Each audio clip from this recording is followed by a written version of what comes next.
दोस्तों, बिहार तक में आपका एक बार फिर स्वागत है। आप देख रहे हैं हमारा चुनाव का खास कार्यक्रम बिहार किसका। हम इस कार्यक्रम में बिहार विधानसभा चुनावों पर के जो अलग-अलग पहलू हैं, उन पहलुओं को खंगाल रहे हैं। उन पहलुओं का हम माइक्रोस्कोपिक एनालिसिस कर रहे हैं, ये समझने के लिए कि बिहार का राजनीतिक परिदृश्य क्या है, उसकी जड़ें क्या हैं और उसका आने वाला भविष्य क्या है। यानी सरकार किस पार्टी की और किस खेमे की बन सकती है। इसके अलावा अगले एक महीने तक 28 अक्टूबर को पहले चरण का चुनाव होना है, तो इस अगले एक महीने में किस तरीके से राजनीतिक पार्टियां अपने प्रचार का रुख रखेंगी और उसकी वजह क्या है, इसके पीछे की राजनीति समझने के लिए हम लगातार बात कर रहे हैं हमारे चुनाव एक्सपर्ट संजय कुमार से, जो सीएसडीएस में प्रोफेसर हैं, सोशियोलॉजिस्ट हैं, चुनाव राजनीति के एक्सपर्ट हैं और चुनावों को लेकर कई किताबें लिख चुके हैं। संजय जी, हमने पिछली बार आपसे बात की थी कि बिहार में जो दलित वोट की राजनीति क्या है, दलित पार्टियां जो हैं वो क्यों अपर जो बड़ी पार्टियां हैं उनकी मोहताज हो जाती हैं, वो आपने हमारे दर्शकों को समझाया था। आज मैं बिल्कुल 180 डिग्री का अगर एक टर्न लूं वहां से और मैं आपसे ये पूछूं कि बिहार में अपर कास्ट, हालांकि मैं अपने दर्शकों को ये बता दूं कि निजी तौर पर मुझे इस शब्द से थोड़ी आपत्ति है। कोई भी कास्ट अपर कास्ट या लोअर कास्ट नहीं कही जानी चाहिए, क्योंकि हम सब इंसान हैं। लेकिन फिलहाल हमारी किताबों में, हमारी टर्मिनोलॉजी में चूंकि यही शब्द इस्तेमाल होता है, तो संजय जी मेरा सवाल आपसे यही है कि बिहार की राजनीति में अपर कास्ट वोट की क्या राजनीति है। अगर बिहार की राजनीति में हम अपर कास्ट की राजनीति की बात करें तो पहले दर्शकों को बताना चाहूंगा कि बिहार में 4 जातियां हैं जो अपर कास्ट की कैटेगरी में आते हैं। ब्राह्मण हैं, राजपूत हैं, कायस्थ हैं और भूमियार हैं। इन चारों के अलावा बाकी सब कास्ट या तो ओबीसी के अंदर में है या दलित जातियों के बीच में आते हैं। तादाद संख्या के आधार पर अगर देखें तो इन अपर कास्ट की तादाद बहुत ज्यादा नहीं है। कुल मिलाकर के ये अपर कास्ट बिहार में तकरीबन 15 से 16% है। अगर अलग अलग जातियों का जिक्र करें तो ब्राह्मण तकरीबन 5% है पूरी आबादी की, राजपूत की भी संख्या तकरीबन 4 से 5% है पूरी आबादी का, कायस्थ 3% है और भूमियार जाति के जो वोटर है, जो पॉपुलेशन है भूमियार जाति का, वो भी लगभग 3% है। अगर इन सबको जोड़ दें तो तकरीबन ऐसा आकलन होता है कि बिहार में 15 से 17 तकरीबन 16% अपर कास्ट वोटर हैं। अब हम ये पूछ सकते हैं कि नंबर के हिसाब से तो बहुत बड़े दिखाई नहीं पड़ते, क्योंकि जब हम दलितों की बात करते हैं तो दलित भी 15% हैं, मुसलमान मतदाता भी 15-16% हैं और अगर ओबीसी की बात करें तो वो तो 50% से भी ज्यादा है। फिर भी इनकी अहमियत बहुत ज्यादा है। अपर कास्ट अगड़ी जातियों की अहमियत बिहार के चुनाव में बहुत ज्यादा है। इसकी वजह यह है, ये लगातार एक पार्टी के साथ खड़े दिखाई पड़े हैं। मैं 60, 70, 80 के दशक की नहीं बात कर रहा। 60, 70, 80 के दशक में तो ये कांग्रेस को बढ़ चढ़कर वोट करते रहे, लेकिन 1985 के चुनाव के बाद जब कांग्रेस का पतन होता है बिहार में, जब कांग्रेस के वोटों में गिरावट आती है, तो अपर कास्ट वोट एक मुश्त बीजेपी की तरफ शिफ्ट करता है। तो बीजेपी का बड़ा जनाधार है अपर कास्ट वोट। सारे अपर कास्ट एक तरह से बड़ी संख्या में बीजेपी के लिए कई चुनाव में वोट करते रहे हैं। सर, जब आप बड़ी संख्या की बात कर रहे हैं तो थोड़ा खुलासा कीजिए कि इससे आपका क्या मतलब है। हाँ, आपने सही कहा नीरज, बड़ी संख्या का कुछ पता नहीं चलता, किसी के लिए 25 भी बड़ा है और किसी के लिए 50 भी बड़ा है। हमारे सर्वेक्षणों के आधार पर हम ये देखते हैं कि तकरीबन अगर चारों अगड़ी जातियों को जोड़ दें और कहें अपर कास्ट वोट किस तरह अलग अलग पार्टियों को जाता है, तो मैं बीजेपी का जिक्र करना चाहूंगा। हालांकि बीजेपी ने लगातार अपने चुनाव जदयू के साथ गठबंधन में किया है। अगर दोनों के गठजोड़ की बात करें तो तकरीबन 60 से 70% वोट अपर कास्ट का बीजेपी गठबंधन को मिलता रहा है। ये बहुत बड़ी संख्या है, क्योंकि तमाम तरह की पार्टियां बिहार में तकरीबन 100-150 पार्टियां चुनाव लड़ती है। पिछले विधानसभा चुनाव में 100 से भी ज्यादा पार्टियों ने चुनाव लड़ा। ऐसी स्थिति में एक वर्ग का 60%, 70% वोट एक पार्टी को जाना अपने आप में एक बड़ी संख्या है। इसको मैं बड़ी संख्या कह रहा हूं। 70% अपर कास्ट बीजेपी गठबंधन के लिए वोट कर रहे हैं। सर तो अगर 60-70% बीजेपी गठबंधन के लिए वोट कर रहे हैं, तो पिछले दिनों एक अपर कास्ट वोट को लेकर एक बहुत सुर्खियां बनी थी, और उसकी वजह थी बॉलीवुड एक्टर सुशांत सिंह राजपूत की मौत, और उसके बाद उनकी मौत पर शुरू हुई राजनीति। उस सुशांत सिंह चूंकि बिहार से आते हैं, तो सुशांत सिंह राजपूत की मौत पर बिहार की तमाम पार्टियां झंडा बुलंद करके खड़ी हो गई कि जैसे सुशांत को इंसाफ दिलाने की जिम्मेदारी उन्हीं की है और वो ये जिम्मेदारी निभाएंगी। बीजेपी भी इसमें खूब बढ़ चढ़कर आगे आई, और बीजेपी ने तो महाराष्ट्र की सरकार को आड़े हाथों लिया, खास तौर पर चूंकि वहां पर कांग्रेस और एनसीपी और शिवसेना की सरकार है। तो मैं आपसे ये जानना चाहता हूं, हमारा ये एक तरीके से सप्लीमेंट क्वेश्चन है कि जब इतनी बड़ी संख्या में अपर कास्ट बीजेपी के लिए वोट कर रहा है, तो उस अपर कास्ट का जो लगभग 1/3 है राजपूत वोट, उसे लेकर इतनी डेस्परेशन बीजेपी के अंदर क्यों दिखाई देती है? देखिए, बीजेपी अपने चुनाव की जो रणनीति है बहुत बारीकी से करती है। वो अपर जी। कास्ट का वोट बड़ी संख्या में बीजेपी को मिल तो रहा है, लेकिन अगर अपर कास्ट में ये चारों जातियों के वोट को देखें तो सबसे ज्यादा अपर कास्ट में जो ब्राह्मण वोट हैं वो सबसे ज्यादा बीजेपी को वोट करते हैं। इसी तरह से भूमियार जाति के वोटर भी जो हैं वो बीजेपी को बहुत बड़ी संख्या में वोट करते हैं। और मैं बता दूं, अगर 2019 के लोकसभा चुनाव का जिक्र करें तो इन दोनों जातियों में से तकरीबन 85 से 90% इन जाति के वोटरों ने बीजेपी के लिए वोट किया है। कास्ट जाति के वोटर का भी बड़ी संख्या में बीजेपी को वोट जाता है। लेकिन अगर इन चारों अपर कास्ट जातियों में राजपूत का वोट देखें तो राजपूत जातियों का वोट इतना पोलराइज्ड बीजेपी की तरफ नहीं है जितना दूसरी अगड़ी जातियों का है। राजपूत वोट दूसरी पार्टियों में भी बट जाता है। रघुवंश प्रसाद सिंह जो आरजेडी में कई दशकों तक बड़े नेता रहे, जो आज हमारे बीच में नहीं है, उनकी वजह से और उनकी जो अपनी छवि थी एक बड़े कद्दावर नेता के रूप में, उनकी वजह से भी आरजेडी को राजपूत वोट मिलता रहा था। तो मुझे लगता है पिछले दिनों, पिछले लगभग महीने 2 महीने में जिस तरह से बिहारी अस्मिता की बात की गई और बीजेपी ने इसमें एक बढ़ चढ़ कर हिस्सा लिया, और तो मुझे लगता है बीजेपी की एक कोशिश है कि जैसे अन्य अगड़ी जातियों ने बीजेपी के लिए वोट किया है, तो क्यों ना राजपूत वोटरों को भी उसी तरह से लुभाया जाए, उनको मोबिलाइज किया जाए, जिससे जिस तरह से ब्राह्मण बड़ी संख्या में बीजेपी को वोट कर रहे हैं, राजपूत का वोट भी पूरा का पूरा उनके झोली में जाए।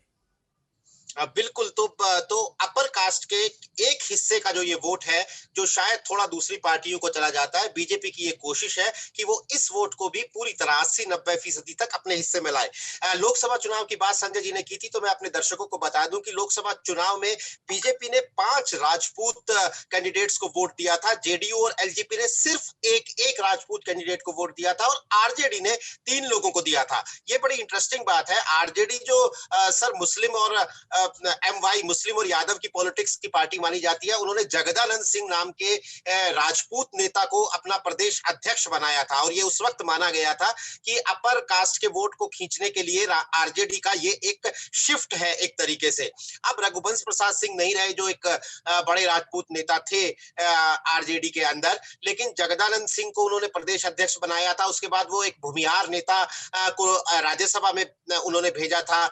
तो क्या आपको लगता है कि आरजेडी की जो ये कोशिश है बिहार के अपर कास्ट वोट में सेंध लगाने की, ये बीजेपी के हिस्से की रोटी का कोई टुकड़ा तोड़ेगी?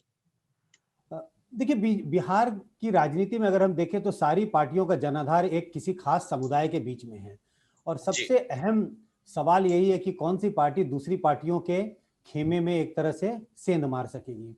आपने आरजेडी का जिक्र किया।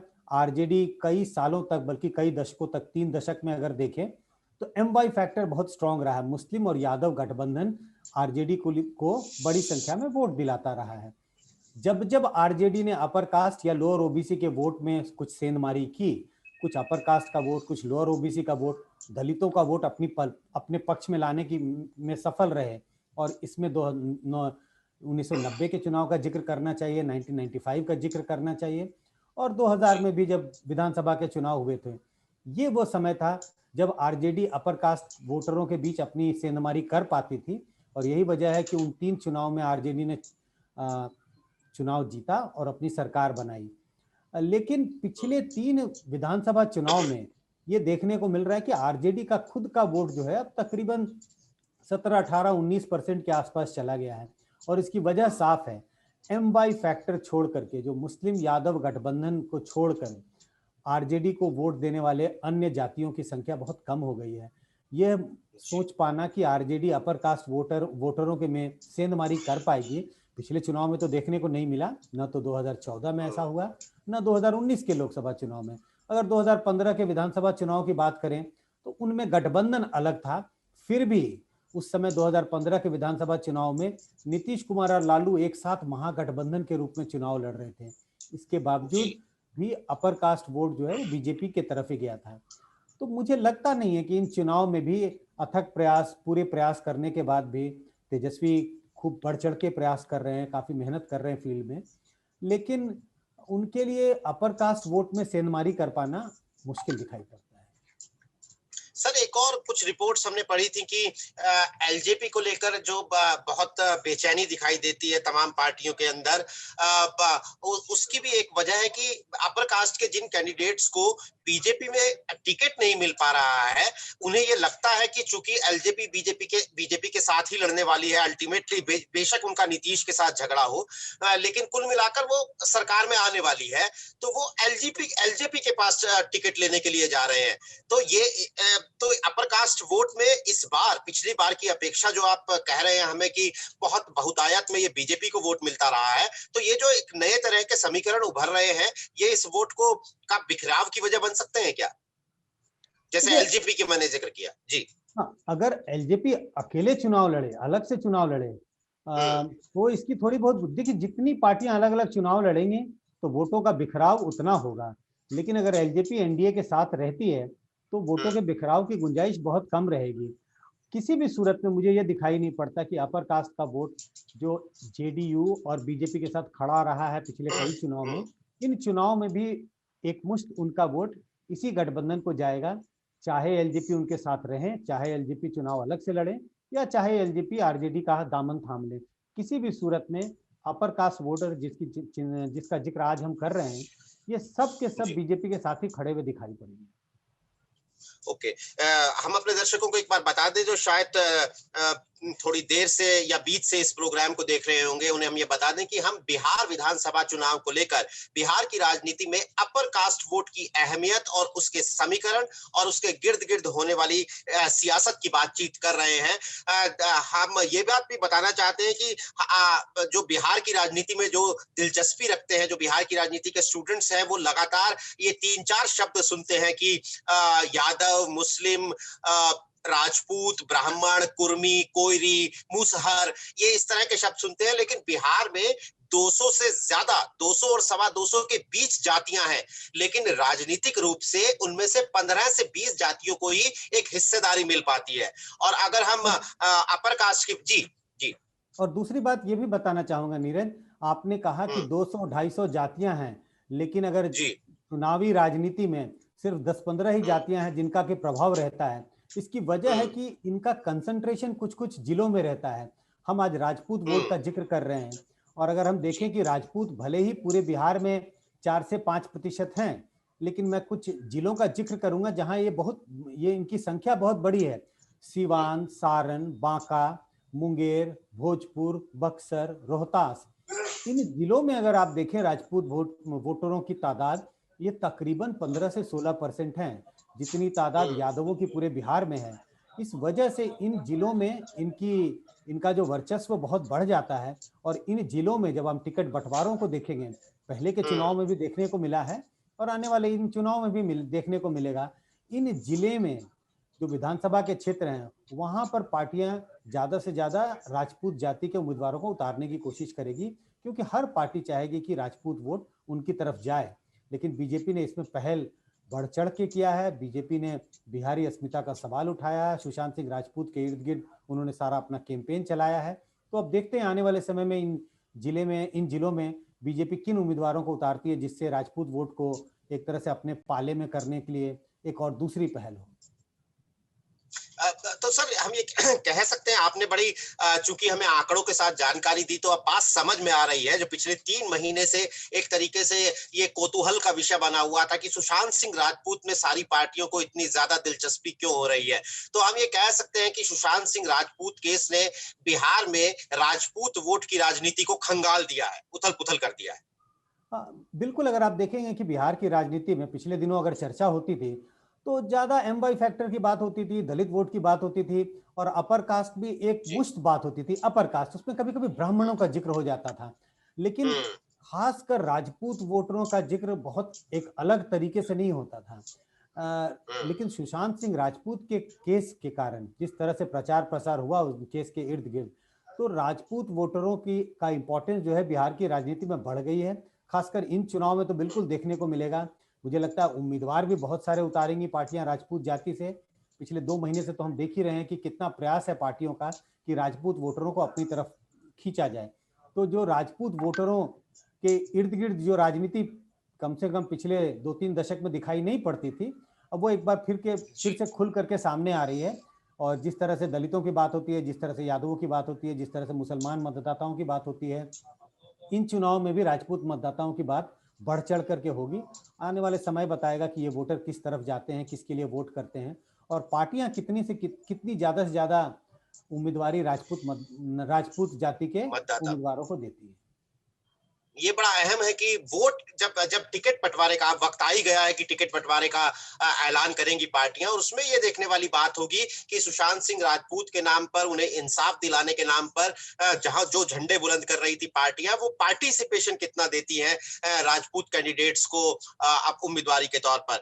सर थोड़ी सी अगर मैं अपनी सड़क अपना रास्ता बदलूं तो अपर कास्ट वोट के भीतर ही ब्राह्मण वोटरों की आपने बात की तो गुप्तेश्वर पांडे जी की शक्ल में एक नया कैरेक्टर एक एक नया स्टार प्रचारक बिहार के चुनाव में आया है। जेडीयू उन्होंने ज्वाइन कर ली है। माना जा रहा है कि बक्सर सदर से टिकट मिल जाएगा और वहां से चुनाव भी लड़ेंगे। तो अपर कास्ट की पॉलिटिक्स में गुप्तेश्वर पांडे जेडीयू के लिए तुरुप का इक्का हो सकते हैं। जैसा मैंने तुरुप का पहले पत्ता। कहा कि जैसा मैंने पहले कहा, अगर ब्राह्मण वोट की बात करें तो ब्राह्मण वोटर बिल्कुल एक तरह से गोलबंद है बीजेपी की तरफ। लेकिन चूंकि जी। बीजेपी और जेडीयू का गठबंधन रहा है, तो ब्राह्मण वोटर इस गठबंधन को बढ़ चढ़कर हम्म। वोट करते रहे हैं। अब ये गुप्तेश्वर पांडे के चुनाव मैदान में आने से कम से कम इतना तो पता है कि उन्होंने जेडीयू ज्वाइन कर लिया है, वो जेडीयू के जी। अब एक अहम नेता हो गए हैं। तो कुछ ना कुछ मुझे लगता है कि कुछ एक तरह से मूवमेंट दिखाई पड़ेगा, लेकिन ये मूवमेंट हमें दिख नहीं पाएगा क्योंकि दोनों एक साथ चुनाव लड़ रहे हैं। तो जी। जी। जी। बीजेपी जिस तरह से ब्राह्मण वोटर बीजेपी के साथ खड़े रहे हैं पिछले कम से कम 30-40 साल में, अ, हम्म। उसमें कुछ बिखराव की गुंजाइश दिखाई पड़ती है। मुझे लगता है ये जेडीयू हम्म। का मास्टर स्ट्रोक होगा, जिससे वो ये कोशिश करेगी कि कुछ ब्राह्मण वोटरों को अपनी तरफ लाया जा सके। देखिए, जेडीयू की दिक्कत यह है कि क्यों जेडीयू को हर बार एक गठबंधन करना पड़ता है, या तो लालू यादव के साथ गठबंधन करना पड़ता है या फिर बीजेपी के साथ गठबंधन करना पड़ता है। जेडीयू जी। अपने बेस्ट परफॉर्मेंस में भी उनके पास कोई 17-18% वोट उससे ज्यादा नहीं है। और अगर जेडीयू ने गठबंधन नहीं किया तो उनके लिए चुनाव जीतना मुश्किल है। और ये 16-17% राइट। वोट उनको इसी के लिए आता है क्योंकि ओबीसी जो है, खासकर कुर्मी समुदाय के वोटर और लोअर ओबीसी, हम्म। इनमें ही उनका जनाधार है। अपर कास्ट के वोटर इनके साथ खड़े दिखाई नहीं पड़ते। पिछले चुनाव में अपर राइट। कास्ट का वोटर इनको वोट इसी के लिए करता रहा क्योंकि इनका गठबंधन बीजेपी के साथ रहा है। गुप्तेश्वर पांडे के जेडीयू में आने के बाद हो सकता है कि ब्राह्मण वोट का शिफ्ट बीजेपी के से हट करके थोड़ा जेडीयू की तरफ आ जाए, जिससे लॉन्ग टर्म में आने वाले चुनाव में आने वाले समय में जेडीयू का अपना जनाधार बढ़ सकता है। तो लेकिन इस चुनाव में तो ब्राह्मण वोटर के सामने कोई कॉन्फ्लिक्ट नहीं होगा क्योंकि जहां पर बीजेपी का कैंडिडेट है वहां जेडीयू का बिल्कुल, कैंडिडेट नहीं होगा और जहां जेडीयू का कैंडिडेट है वहां बीजेपी का कैंडिडेट नहीं होगा तो कोई बिल्कुल, कॉन्फ्लिक्ट नहीं है उनके सामने।